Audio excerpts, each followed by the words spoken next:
Sinaksak ang isang lalaki sa San Fabian, Pangasinan dahil daw sa utang na hindi binayaran. Ayon sa San Fabian Police, sinadya ng lasing na pinagkautangan at dalawa niyang kainuman ang biktima. Siningil nila ang 1,000 pisong utang na ilang linggo na raw hindi binabayaran. Nagkainitan sa paniningil hanggang sa masaksak sa tiyan ng biktima. Tumakas ang 3 sospek na naaresto rin kalaunan. Aminado ang nanaksak sa krimen. Nagawa niya raw dahil sa galit. Kailangan niya raw kasi ang pera pambili ng bigas. Sinampahan ng mga suspect ng reklamong frustrated murder. Wala pang pahayag ang mga kaanak ng biktima na nasugatan. Hinold up at pinagsamantalahan ng isang babae sa loob mismo ng kanyang sasakyan sa Angeles, Pampanga. Ayon sa biktima, nasa parking lot siya ng isang hotel nang lumapit ang lalaki na nagpakilalang pulis. Doon na raw siya tinutukan ng baril at pinaupo sa passenger seat. Pinaandar ng lalaki ang sasakyan at pagdating sa isang bakanting lote, doon na raw siya pinilit ng lalaki na maghubad. Tinangay pa ng lalaki ang kanyang cellphone at cash na 13,000 pesos. Ibinalik siya ng lalaki sa parking area at saka siya iniwang nakapiring, nakatali ang kamay sa kambyo at walang damit. Kalaunay may nakakita sa kanya at kinulungan ang biktima. Patuloy ang investigasyon dito ng Angeles City Police. Naka-blue alert status sa Metro Manila ayon sa Office of Civil Defense bilang paghahanda sa bagyong Inday. Sa ilalim ng blue alert, 24 oras na naka-alerto ang OCD. Naka-activate din ang Virtual Emergency Operations Center nila habang mula Biyernes hanggang Sabado bukas ang kanilang physical na Operations Center. Sa isang barangay sa Quezon City, inilabas na ang mga rescue equipment sakaling bumaha doon. Nakapwesto na rin ang mga modular tent na ipapagamit sa mga lilikas na residente. Tuloy-tuloy naman ang paglilinis sa mga estero sa Malabon para matiyak na hindi mababaharaan ang mga daluyan ng tubig sa lungsod. Handa naman ang mga opisyal sa Las Piñas na magpatupad ng preemptive evacuation kung kinakailangan, partikular para sa mga nakatira sa mga coastal areas.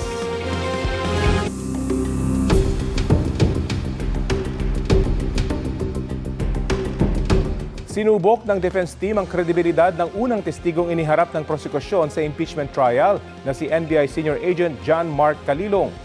Wala pong paglilitis ngayong araw at bukas kaya sa Lunes na muli magpipresenta ng bagong testigo ang prosekusyon. Balitang hatid ni Sandra Aguinaldo. Sa pagpapatuloy ng impeachment trial, bahagi na lang ng online press conference ni Vice President Sara Duterte ang ipinalabas habang nakasalang sa cross-examination ang testigo ng prosecution na si John Mark Calilong, Senior Agent ng National Bureau of Investigation.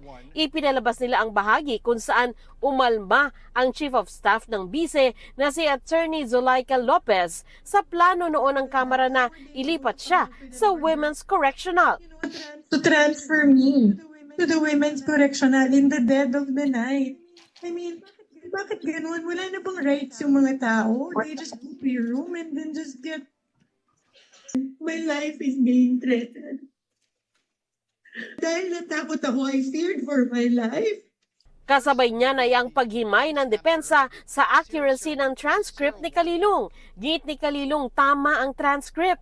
The press conference of VP Sara Duterte, the transcription of the screen-recorded video of the press conference of VP Sara Duterte on 23 November 2024 was faithfully transcribed by you. Yes, sir.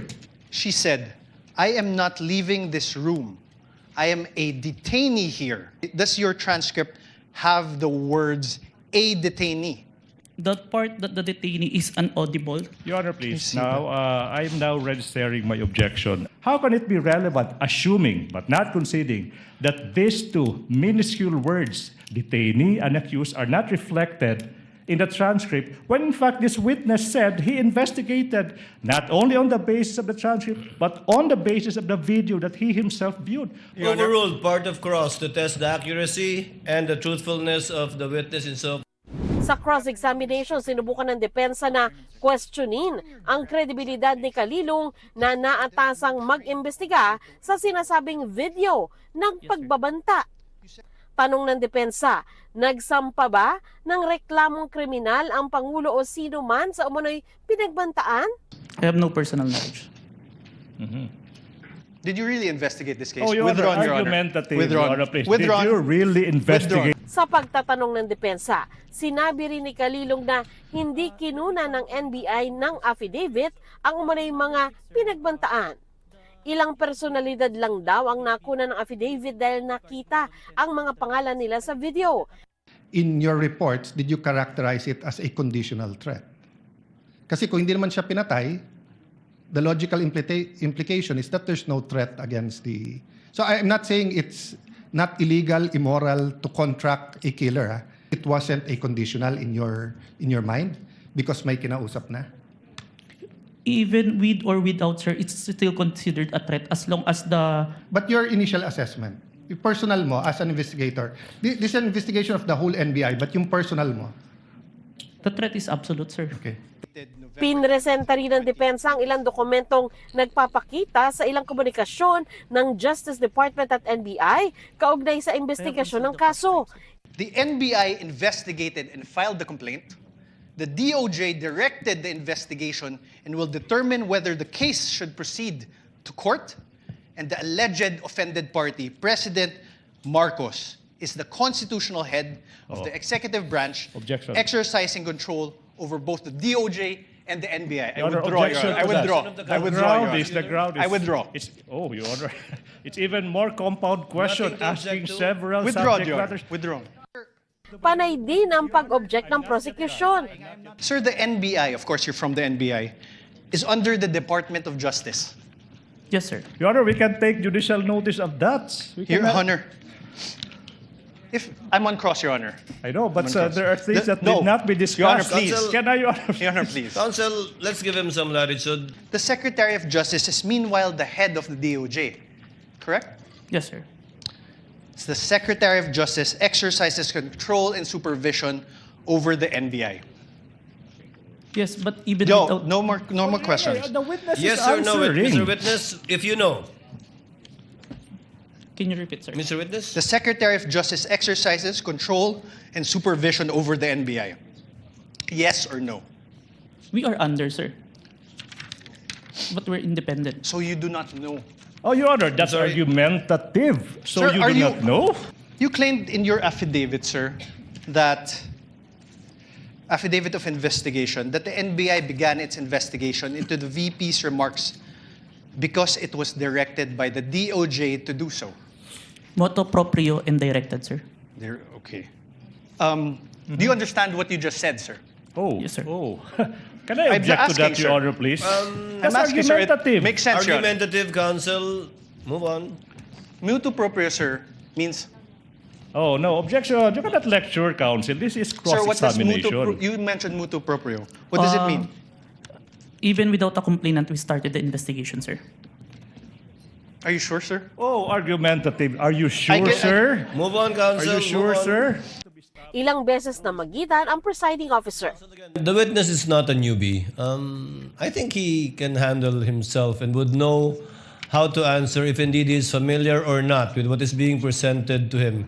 And thus far, he has responded based on his knowledge of these documents. Chair will allow it. Sandra Aguinaldo nagbabalita para sa GMA News. From where? Kumpiyansa raw ang House Prosecution Team na hindi natibag ang kredibilidad ng testigo nilang si NBI Senior Agent John Mark Kalilong. Yan daw ang dahilan kung bakit hindi na nila nire-direct examination ng NBI agent. Si Kalilong ang naatasang mag-imbestiga sa video ng pagbabanta umano ng bisa sa buhay ni na Pangulong Bongbong Marcos, First Lady Liza Araneta Marcos at Noy House Speaker Martin Romualdez kung ipapapatay raw siya.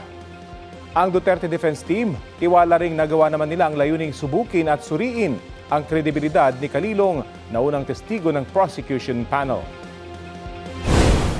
Ang sinasabi naman ay siya ay hindi expert but competent witness. In every cross-examination, we always test the credibility of the witness to be able to determine if the witness is in fact capable of making the testimonies that he or she is making. Lahat naman po ng kanilang katanungan ay nasagot ni John Mark Kalilong from questions regarding his training, questions regarding the investigation he conducted, and questions regarding the threats which he investigated. In fact, ang last statement po ni Agent John Mark Calilong ay yung threats po ay absolute. Tila nag-exhibition ng tricycle na yan na nakaangat ang kanang bahagi habang binabaybay ang Congressional Avenue sa Quezon City. Mga kapuso, wag po yung gagayahin ha. Ayon sa sender ng video, patungong Luzon Avenue ang tricycle na halos 1 minutong ginawa yan sa kalsada. Hindi na raw napansin ng netizen kung may sakay ito. Walang plaka ang tricycle. Hinahanap pa ng District Traffic Enforcement Unit ng QCPD ang nahulikam na driver na napag-alamang miyembro ng Luzon Toda batay sa numerong nakalagay sa sidecar. Wala pang pahayag ang Land Transportation Office sa insidente. Hulikam ang pagnanakaw ng 2 lalaki ng mga kable sa isang apartment building sa Quezon City. Aminado ang mga suspect sa pagnanakaw na dahil sa tindi raw ng pangangailangan. Balitang hatid ni James Agustin.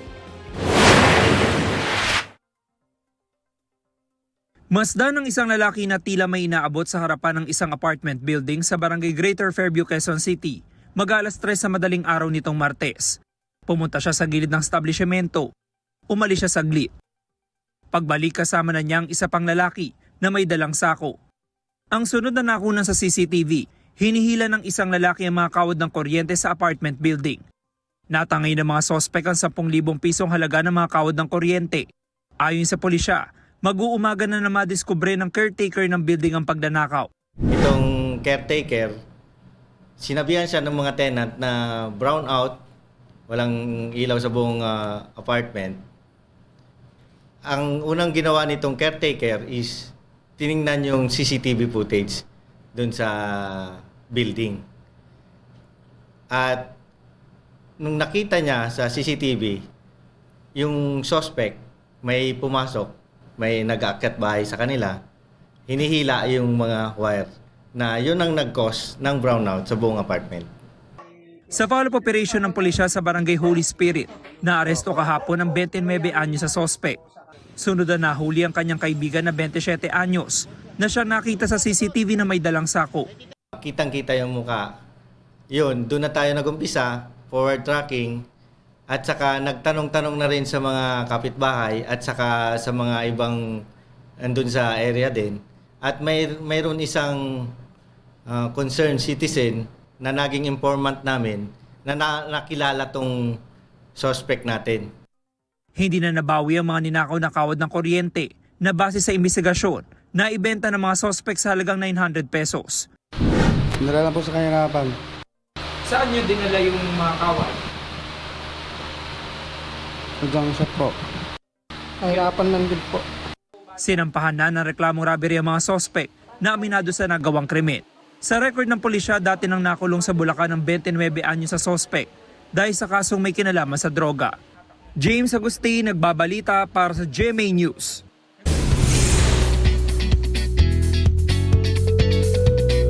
Happy si Sanya Lopez ngayong muling umeere ang hit kapuso series na First Yaya. Chika ni Sanya, marami siyang happy memories with the cast at production habang ginagawa ang proyekto. Kabilang dyan ang nabuong friendship at sisterhood with her co-stars. Nagpapasalamat din si Sanya sa mga sumusuporta at nanonood pa rin ng rerun ng First Yaya. Timing din daw ang reunion ni Sanya at co-star niya sa series na si Kakay Bautista. Sa video, blooming at all smiles ang dalawa habang gumagawa ng isang challenge. Abangan ang First Yaya gabi-gabi sa GMA Prime pagkatapos ng Task Force Firewall.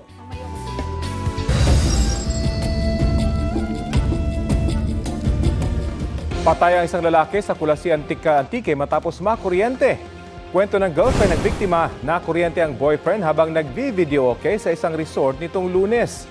Bigla na lang daw umaray noon ang lalaki hanggang sa matumba. Dinala siya sa ospital pero nasawi rin kinabukasan. Sabi ng girlfriend, hindi naman basa ang katawan ng biktima ng makuryente. Iniimbestigahan ng pulisya kung may naging kakulangan ng resort kaugnay sa insidente. Sinusubukan pa silang kunan ng pahayag. Patay ang isang puro kagawad sa sunog sa kanyang bahay sa General Santos City. Ayon sa Bureau of Fire Protection, madaling araw kahapon nang mangyari ang sunog sa barangay Apopong. Mabilis daw kumalat ang apoy sa bahay dahil gawa yon sa light materials. 1 oras nagtagal ang sunog. Matapos apulahin, Nadiskubre ang bangkay ng purok kagawad na hinihinalang hindi nagising dahil nakainom umano. Posibleng faulty wiring daw ang sanhi ng apoy.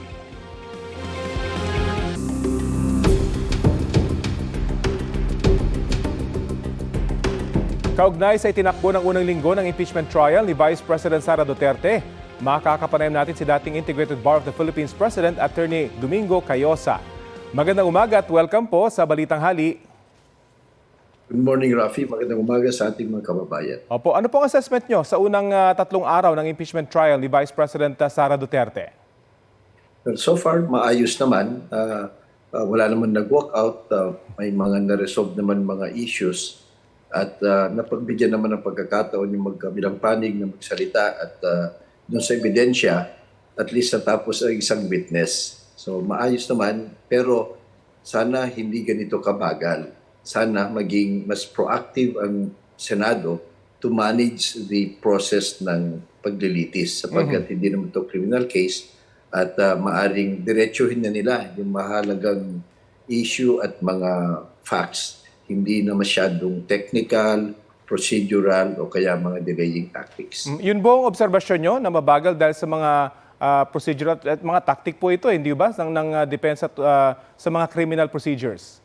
Hindi natin mabiblame yung mga abogado. Magkabilang panig, they're competent, they're good, they are smart, alerto sila. So, normal lang sa kanila. Halos lahat ng maliliit na pagkakamali, pagkukulang, part of their job, pino-point out na nila. At kung may masabi yung isa, siyempre sasagot at dedepensa naman yung kabila. But then, kung naayos sana yung pre-trial o kaya ang nagko-control yung mga senador o yung presiding senator, marami naman silang mga common evidence, common witnesses. So yun, dapat hindi na pinag-aawayan. Diretsuhin na nila yung mga contentious issues, yung mga importante, mga datos. Kasi marami dito settled na public knowledge na, nakita na natin. So hindi na sana masyadong pinag-aawayan yung competence o kaya yung credibility o kaya yung mga detalye na hindi naman kasing halaga ng mga iba pang mga dapat pagtuunan ng oras at pansin. Base po sa mahaba niyong karanasan, masasabi niyo bang nailatag ng mabuti ng prosecution ng kaso sa Article 4 o yung pagbabanta umano ng bise kina Pangulong Marcos, First Lady at dating House Speaker? But too early to tell. First week pa lang yan at unang witness pa lang yan. So kung may tatanong nagtagumpay ba sila, naipasok naman nila yung video. Sa katunayan, sa kahuli-hulihan, ebidensya din pala ng kabila yun. So pinagawayan pa nila ng 2 araw. So sana kung maayos yung pre-trial and the parties stipulate on many things na tanggap naman nila, mabawas-bawasan yung ganitong mga detalye at mapapabilis ang paglahad ng katotohanan at yung pagdesisyon ng korte at ng taong bayan. Para po sa kapakanan ng mga nanonood dito sa impeachment trial, ano po masasabi nyo doon sa strategy ng defense team sa ginawang cross-examination? Gaano ba kahalaga na mabasag nila yung kredibilidad ng testigo? Gayong sa kasong ito, mukhang hindi naman in question yung kredibilidad ng mismong video ng umano'y pagbabanta ng bise. Tama ka dyan. So, I don't know, automatic lang yan sa mga trial lawyers. Kung walang stipulation, hindi na settle yan sa pre-trial, trabaho talaga nila to try their best to impugn the credibility, accuracy, and reliability ng testigo. Pero sa kahuli-hulihan, ebidensya naman nilang pareho ito Diba? At tanggap naman nila. So, gagamitin din naman pala nila. So, umabot pa ng napakahaba. So, sana nga, a better management of the case and more cooperation between the defense and the prosecution counsels would result to faster processes at saka yung wag masyadong idiin yung mga procedural at technical details. Ang importante lang, fairness. Ibig sabihin, magkabilang panig, mabigyan ng pagkakataon na maglatag ng kanilang ebidensya at ng kanilang mga argumento. Huwag na ho sanang, they should not belabor too much yung mga facts that are already obvious or accepted or stipulated or can be stipulated. Bagamat sinabi rin po ni Presiding Officer Escudero na first witness pa lang ito, so posibleng sa mga susunod ay mas magiging free-flowing na, smooth na yung mga pagtatanong. Kaugnay naman po sa BIR box, ano po yung kayang gustong matukoy ng impeachment court ngayong pinagsusumiti ng memoranda ang prosecution and defense teams at magkakaroon din daw ng oral argument? Well, it's pretty obvious naman na yung laman, yung Internal Revenue Return, ITR, ng mag-asawang Carpio, that is material and relevant dito sa kaso ito sapagkat unexplained wealth, gotten wealth, graft and corruption, hindi labas ng mga tunay na ari-arian sa salin. So very material yon. So siguro ang gusto lang ng Senate Impeachment Court dumaan sa tamang proseso sapagkat iyan naman public record at in many other cases linalabas naman yan sa korte. Kinakailangan lang una, may permiso sa presidente. Yun ang nakasaad sa batas eh. O kaya, mismo na ma-shortcut ito, yung vice president mismo sabihin niya, sige, buksan natin yan, wala kaming tinatago. O kaya, with a proper motion, yung impeachment court, kasi korte yan, it's one of the settled jurisprudence na yung korte, pwede siya magsubpina ng mga material and relevant documents. Lalo na ito, this is government records. So, pinapadaan lang yan sa proseso, binibigyan ng pagkakataon yung magkabilang panig na mag-submit ng kanilang position at madali lang po namang i-resolve yan. Sa panig naman po ng mga senator judges, paano ba dapat yung sistema ng kanilang pagtatanong considering na iilan lang sa kanila yung abogado? Well, dapat mas proactive sa aking paningin. Yung mga senator judges, dapat hindi sila passive dito eh. Hindi naman ito criminal case na masyadong technical or even civil case or administrative case. An impeachment case is a class of its own. At meron naman silang internal rules sa impeachment court na ito.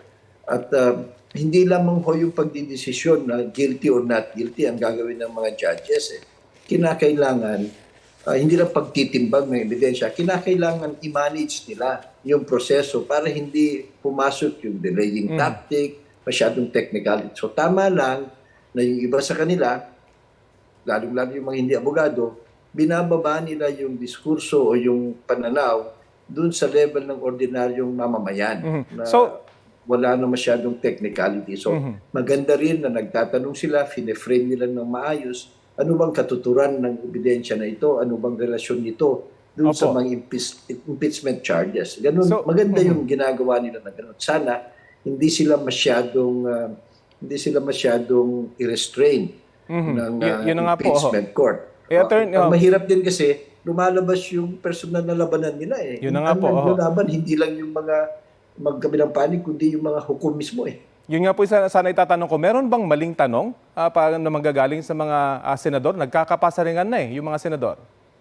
Yun nga, iwasan sana yung kapasaringan. Plus, of course, kung yung obviously, you're trying to help one party or the other o bias ka, makikita naman yan. Pero kung yung itatanong mo, sasagutin din ng kabila at tatanong mo din sa kabila, tama lang na ilagay sa framework. Kasi hindi pwede yung hintayin mo yung matapos lahat eh.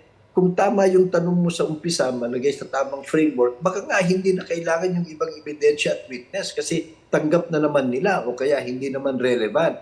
So pampahaba lang. So iwasan nila yon. They have to cooperate among themselves na number one, iwasan yung personal na girian. Pangalawa, walang masyadong grandstanding. At pangatlo, makatulong sila para masimplihan yung proseso at matumbok yung mas mahalagang mga bagay. Sa palagay nyo ba, nagagawa po ito ngayon ng presiding officer? Ano pong reaksyon nyo sa pagiging presiding officer ni Senator Judge Escudero? Well, so far, mabilis naman yung kanyang pag-resolve kasi nga abogado siya. I suppose he has litigation practice. Yung ibang mga senador, kahit hindi naman abogado, nakakaintindi sila. Kung minsan nga, yung common sense na tinatanong nila, mas mabilis yun, matumbok yung kinakailangang maliwanagan eh. So, yun, bawas-bawasan lang talaga nila kasi pretty obvious.